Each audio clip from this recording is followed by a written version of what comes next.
There were two matters that were handled in court today. One was the competency issues were raised today, and the second was that the Supreme Court had asked the judge to make further rulings on releasing the affidavits to the public for the arrest and search warrants. On the competency, the court noted for the record that about 2 weeks ago, the court released to all parties the competency exam by the state hospital. That was released to both parties in a private way, which is what's required by statute. Today was the day that either side had to say that they wanted a hearing on that competency or that they wanted their own evaluation on the competency. Today the defense did not request a hearing on the findings of the state hospital. The prosecution did. And so the court has set a hearing on competency for April 28th, at which time evidence will be presented. It is the burden of any party who is asserting that the defendant is incompetent. It is their burden to prove that at that hearing that he is incompetent. And if that burden is not carried, then the court must find the defendant competent. If they carry their burden, the judge would then find the defendant incompetent. He would then send the defendant to the state hospital. He would then remain at the state hospital for treatment of the competency issue. The law requires that it is then reviewed every 90 days after that to review whether he has been restored to competency or not.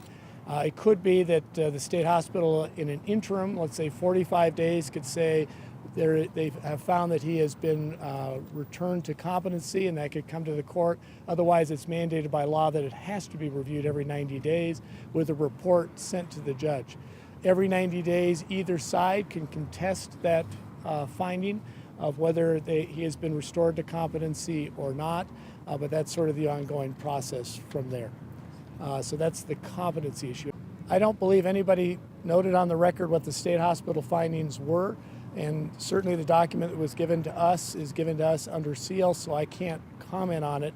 That would be a question you'd have to ask either the court or the state hospital whether they can release that. The finding that we were given was given under seal, and so I cannot comment on it publicly. We have asked for a hearing. It is statutory that either side can ask for that. You certainly heard that by requesting the hearing, there is certain information that must be provided by our office by law that we did not have access to before that. And so you heard a list of things that my attorney asked for, Donna Billick, in terms of by asking for the hearing. We now get discovery of what mental health records may be at the jail, what mental health records the defense may have. And so that's one of the things that we requested pursuant to that. The defense indicated they would be objecting or potentially objecting to that. They wanted to do a response. And so the court put that on a very quick schedule because certainly having all the information before the hearing is important if the court's going to release it. So we'll find out next week what the court order is on whether we have access to all the information we requested.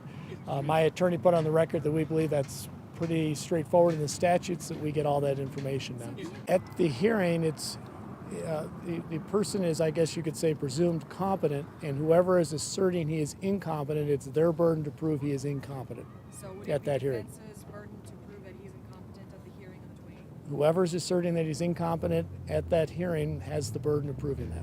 The question was whether the judge will make an immediate ruling on competency or not, or whether he'll do a written order. That is strictly up to the judge. He can do that either way, and you've probably seen this judge has done it both ways. He at times has just ruled from the bench. At times he's taken it under advice and done a written ruling.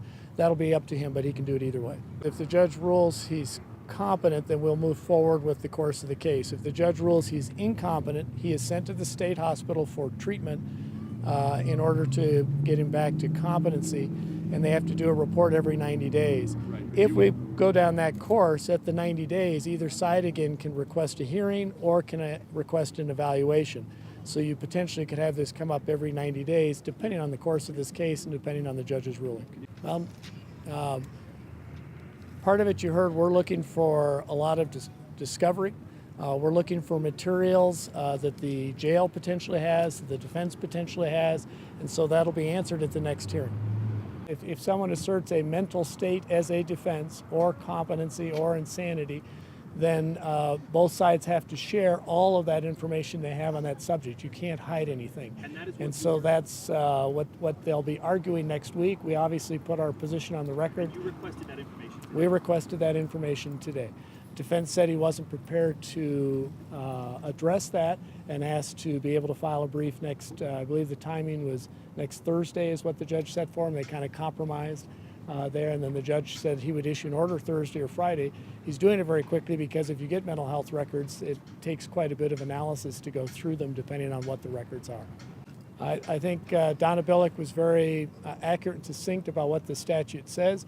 It indicates that if by asking for the hearing that we are now allowed to do subpoenas to the jail for any of their mental health records, that the defense is required by law to provide us mental health records. I think she even said even preliminary conclusions that some of their mental health experts may have found, that we have a right to have that. And that's part of the truth-seeking process when a mental health defense is put in.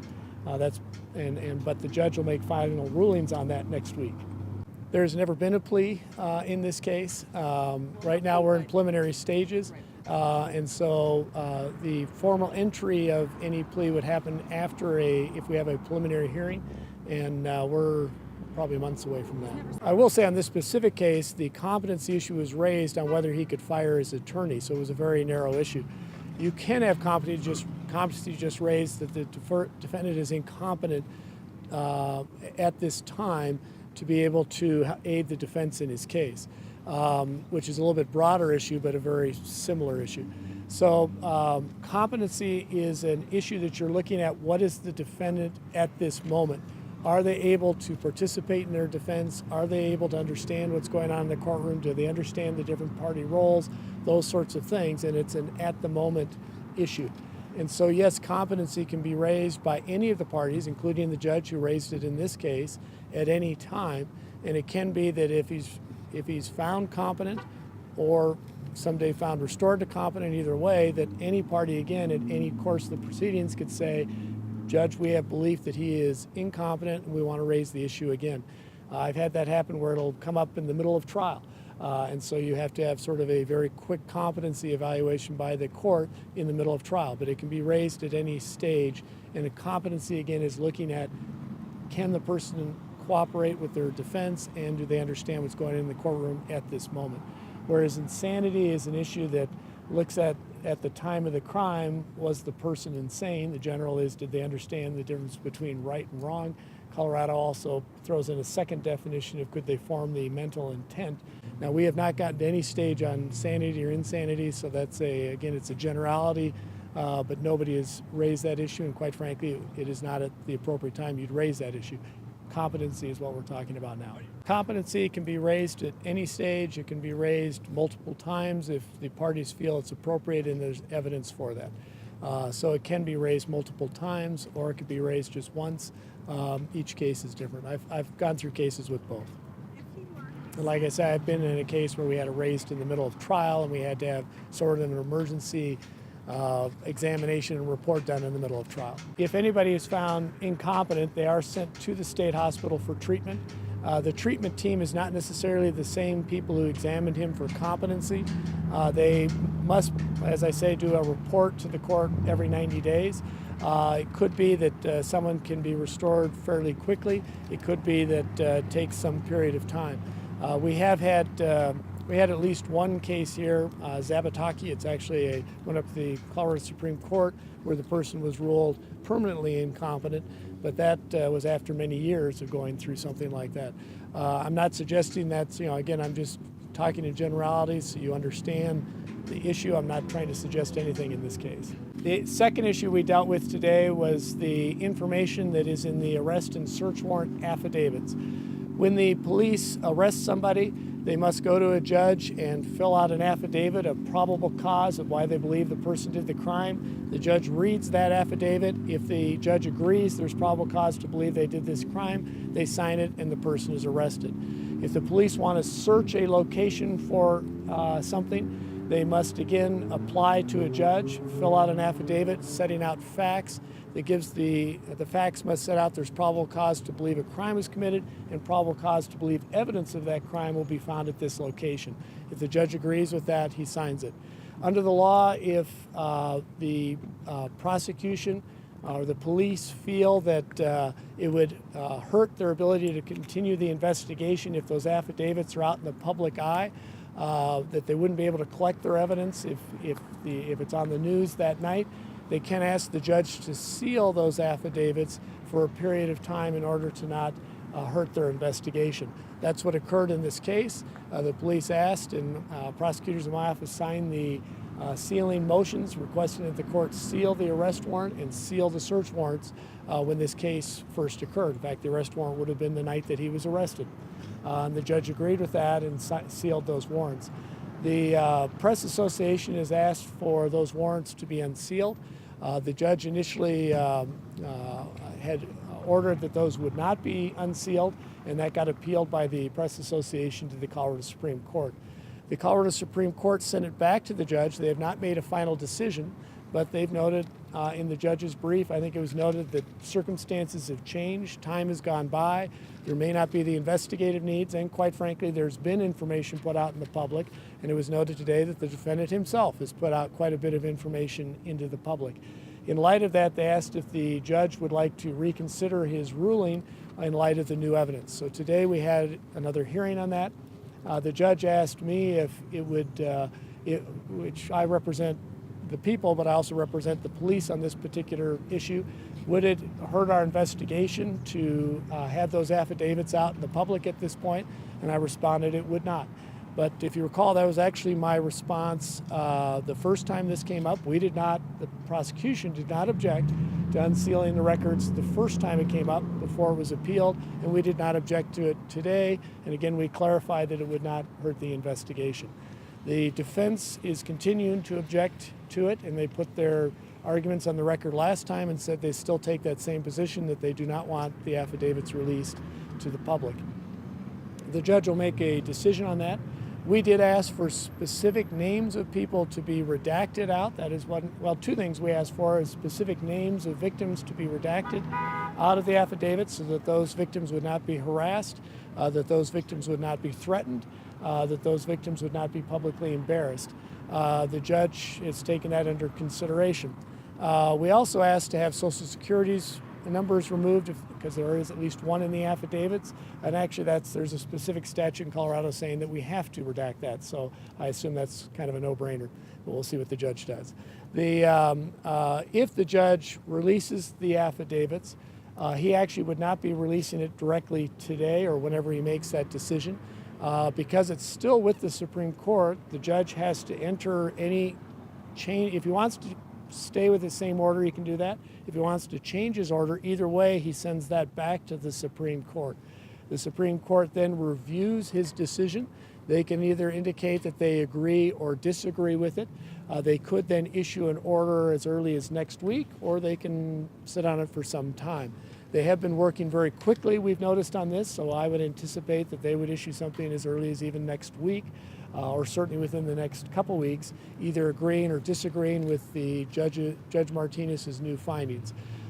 If they issue that order, actually either side has 2 weeks to ask for a rehearing of the Supreme Court's decision, and so they would probably make the order final after a 2-week period. If either side wants to contest the Supreme Court's decision on that, the Supreme Court could just deny it, or they can reconsider it.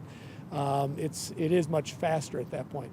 So I would say, based on that, it would probably be up to 3 weeks, I would say, before, if the judge is going to release affidavits, that those affidavits will be released. That would probably be the quickest. It could be slower than that. Does that kind of give you an idea of what happened today, what the court will be reviewing, and what the timeline is on getting those affidavits? I did put on the record there's an arrest warrant affidavit. There are several search warrant affidavits.